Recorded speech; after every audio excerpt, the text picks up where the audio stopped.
Hello and welcome to TV Trippers with Matthew 3.14, Cobbers 101 and Antonio 47 on the Mac Network. This is the only show on the internet where people actually talk about Game of Thrones. Joe, come on. I liked it too. I think it seems like every single episode of this show just keeps getting better. And while this wasn't the best, it was like, I think that Horn Hill scene was probably one of the best in the season so far. Antonio? Yeah, I agree. I thought it was sick with the Tarleys and stuff. I thought it was really cool. His dad, I can't remember who the actor is, played him so well. I liked that part where Sam, you could just see Sam kind of like crying slightly, and you were just like, I was just like, come on, don't be a bitch, come on, just stop it, please, and then he's just, it just really made me sick. It was James Faulkner, by the way. Alright, yeah. But they actually made Sam's storyline quite good. All the other seasons he's been kind of supported by John, but they actually made it quite interesting, that episode. So yeah, I quite liked it. What did you think? I mean, I haven't found one, and my blind friend Steve hasn't either. So we're going to be talking about S6E6 of GOT, Blood of My Blood. Alright, first topic is King's Landing. What do you guys think of what happened up there with M.A.C. with his amazing feather-plumed hat and his speech? What do you guys think of that? I thought it was an alright speech. They made it too cringy, but I thought it was an alright speech. And I quite liked the scene. I quite liked how they're actually fighting back against the High Sparrow. But they got absolutely done, which I didn't like, because I really wanted them to beat High Sparrow. But oh well. What did you guys think? I wanted actual fighting, not just him riding up some stairs and then just having a conversation. I didn't enjoy that part. I enjoyed the overall thing, and I actually did like the speech. But I think that the fact that they had like Jamie like rolling his eyes and shit, it kind of ruined it. So I don't know. What do you think, Antonio? Yeah, I thought the speech, but I mean, you really liked it. I know you guys haven't seen the trailer, but for the people who have seen the trailer, there's a part where I thought something was going to happen involving the trailer for the season. Oh, okay. It was the first one. You guys haven't seen it, have you? No. No, but there was. I won't say what it is, but basically there was a part in it where I thought there was going to be some conflict between the High Sparrow and and yeah, well, it was suggestive, but never mind, maybe not. You see, that's why you told me not to watch it, but still, yeah. Yeah. I thought there'd be more soldiers. They had like 15 soldiers. Yeah, it's meant to be most of the Tyrell army, which is meant to be massive. So yeah, it's like I see what you mean. It would have been cooler with loads of fighting, but I think they're building up to that, so I don't mind it as long as we're going to get a fight. So I think they're only going to have one battle this season on a large scale, and I think it's going to be a Bastard Bowl. Yeah, but what's it?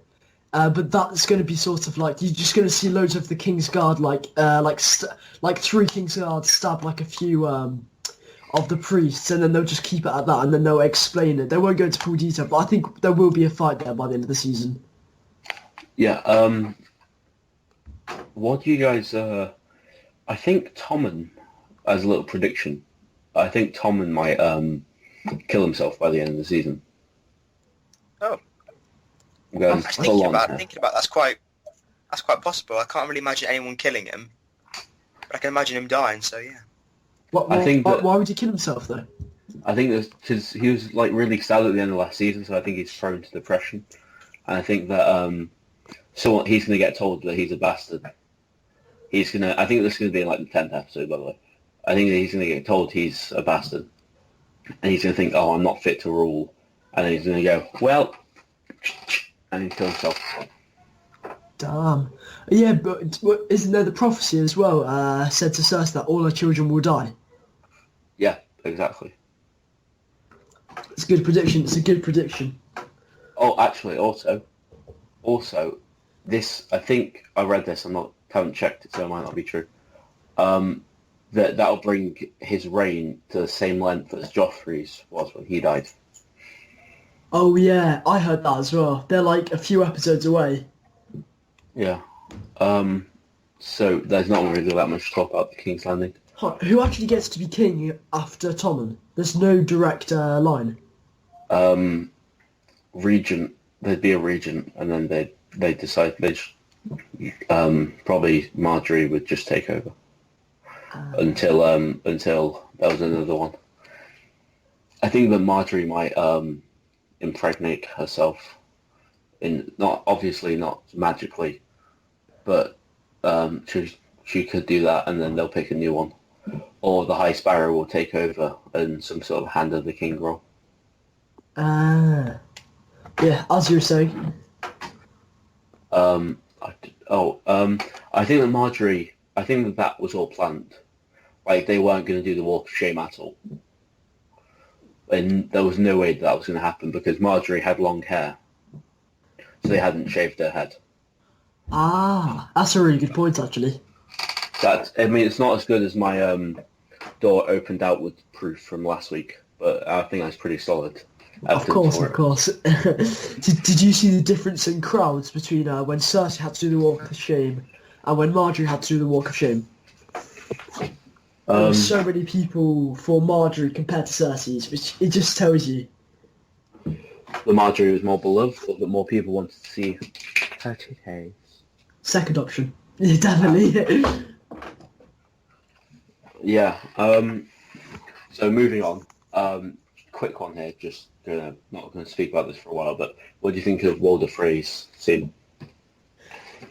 It was alright. It was nice to see that. Well, it wasn't nice. It was cool to see that he's still sort of there, still being a dick. But I quite like how the Tullys are fighting back and stuff. I thought it was pretty cool. Antonio, what do you think?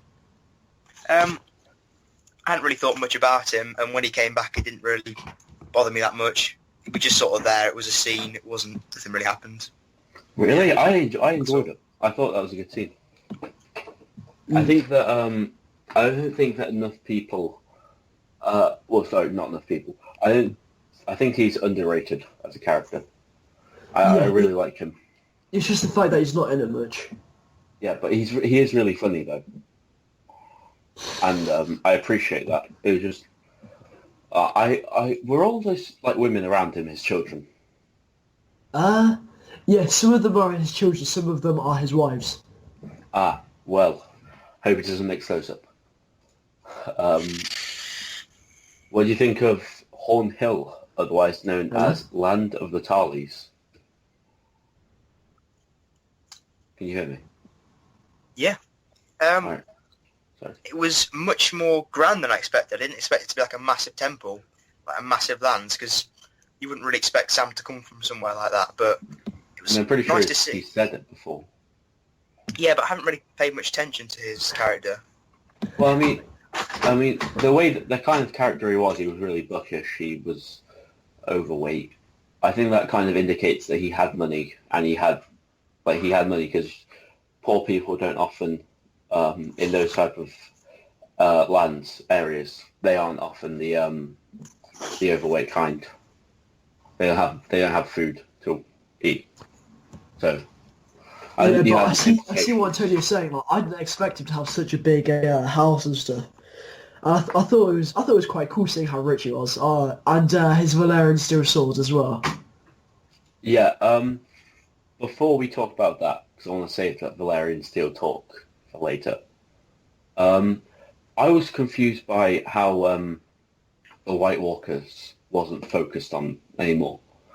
Because if I'm Gilly arguing for Sam, I'm going to focus on the fact he killed something that hasn't shown up in 8,000 years. Because that's mental. That's like me killing a mammoth today. Yeah, but no one would believe it.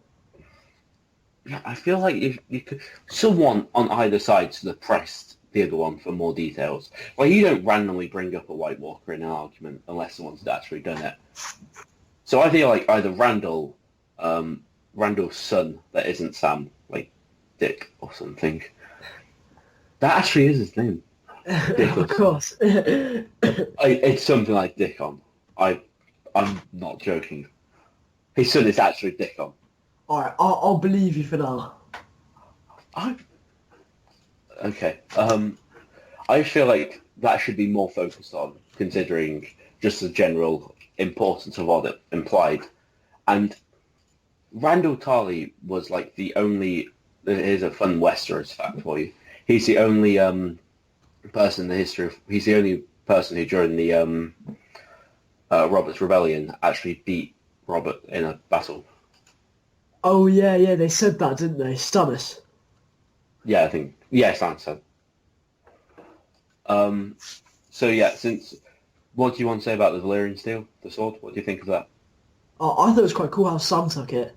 Although I can imagine Randall being mad as fuck and like trying to kill Sam like later on in the season.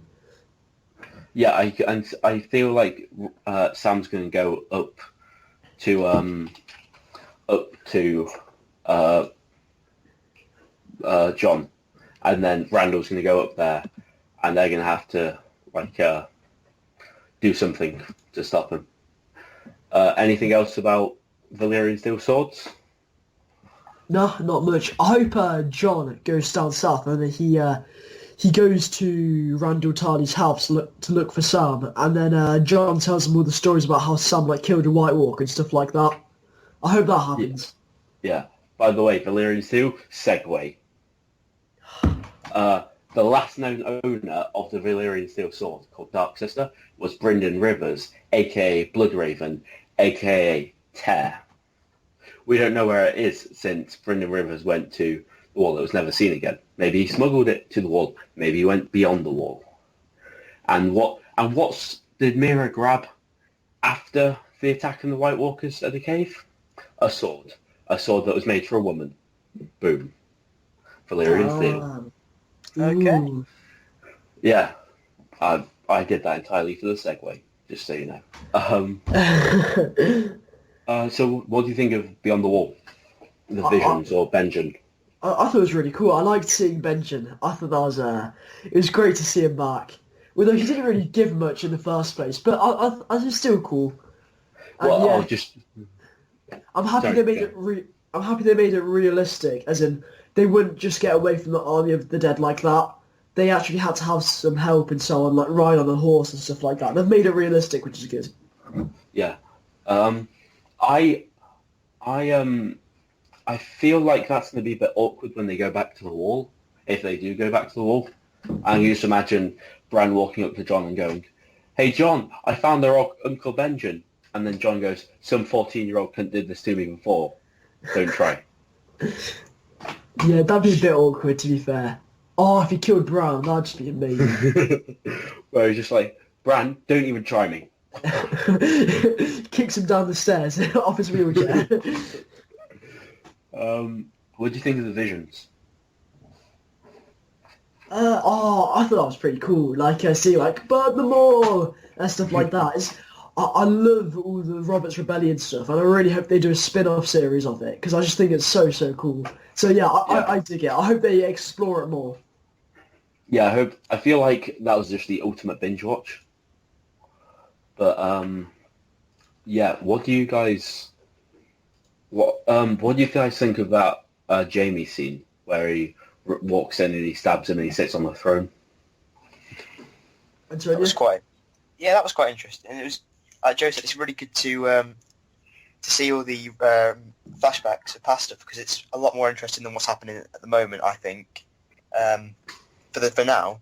But it'd be really good to see like Rhaegar and Robert, their duel at the Battle of the Trident. I know that's going a bit off topic, but I'd really like to see that. If we're talking about battles we'd like to see, I'd like to see Stannis and Manners doing some shit. That'd be quite cool. In the war. Well, like defending Winterfell with only like 300 men. No, I mean, did he actually do that? Apparently, yeah. He said, like, oh, Robert told me to hold it with like so many men, and I did it. 20 good men? It may have been 20. I don't know. No, that was It was from like a couple of seasons. That was from last season. Joe, do you remember that? Cobbers. I didn't give a fuck. Joe, do you remember that? No, I can't. The only things I remember about Winterfell are that Benjen stayed behind. No, the 20 good men. Oh, I don't remember that at all. Oh, well, I think Ramsay says, all I need is 20 good Oh, men. yeah, 20 good men, then he goes and burns like a section of Sansa's army. I remember. No, this is actually one where Stannis says that Robert told him to tell Winterfell with, like, so many men. How many was it? Yeah, no. I think it was 300. I don't. I was just referring to something from last season. What an entertaining show.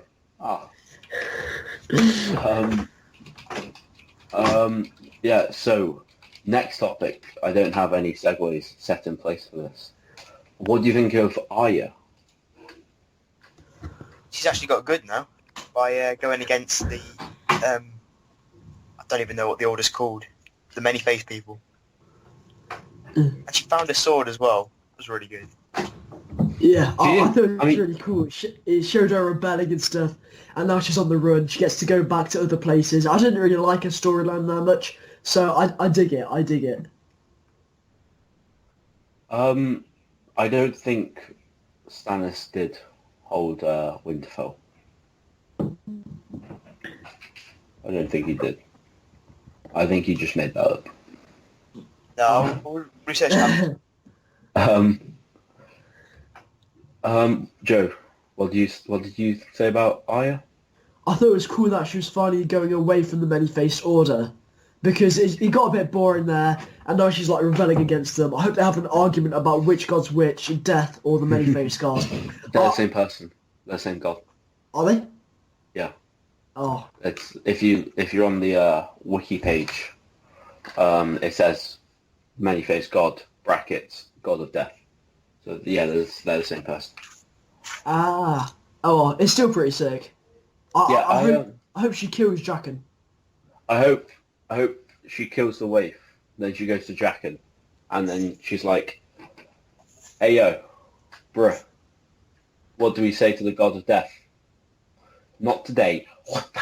And she murders him. That'd be sick. I didn't like Jaqen. Jaqen used to be so cool in season 2, was it?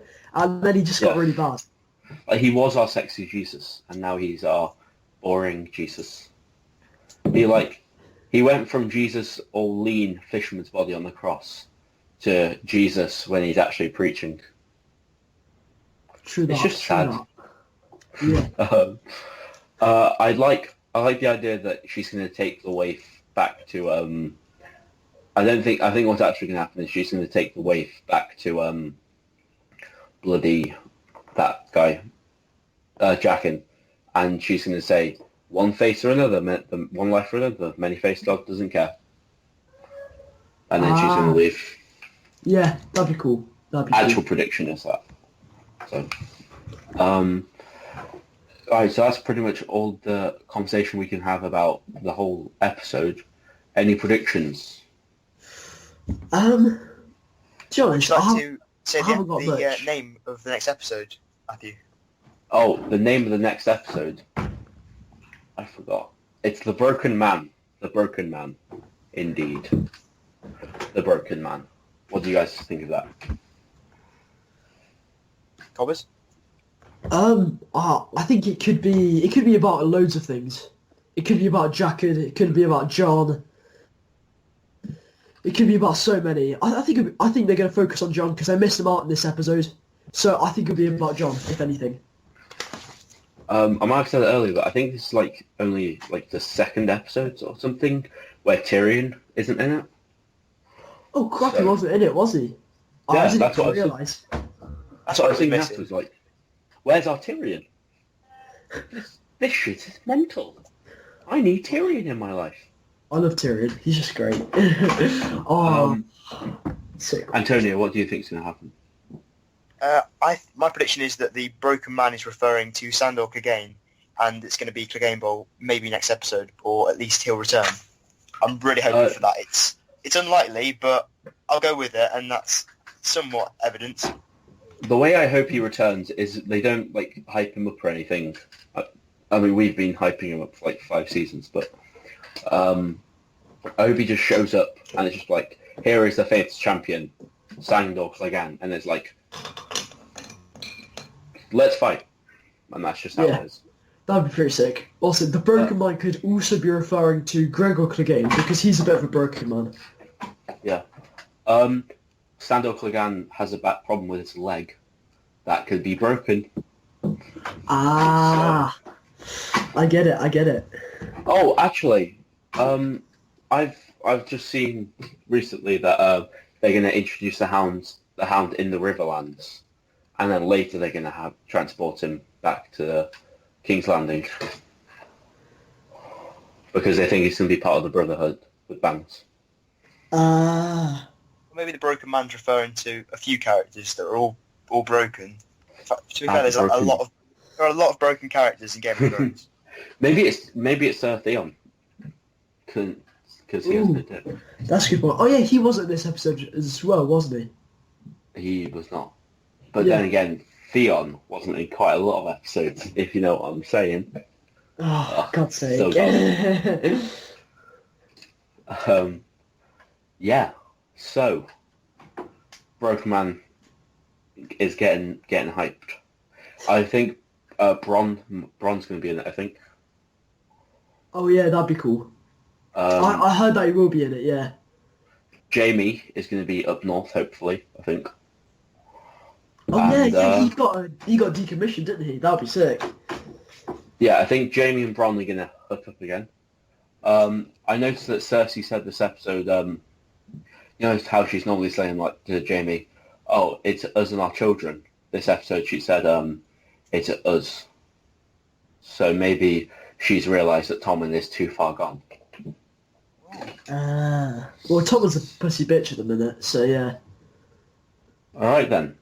Anything else to add? Nope. I'm good. All right then. Oh, just want to say good luck to LBJ in the NBA Finals. Anyway, thank you for watching. This has been TV Trippers reviewing and giving thoughts on episode 6, Blood My Blood of Game of Thrones. I've been Matthew 3.4. He's been Antonio 47. Say bye. Bye. And he's been Cobbers 101. Bye. Feel free to leave your thoughts on this episode in the comment section. And if you enjoyed the video, make sure to click like and subscribe for more content. We'll be back next week for a review of episode 7. Goodbye and have a great tomorrow.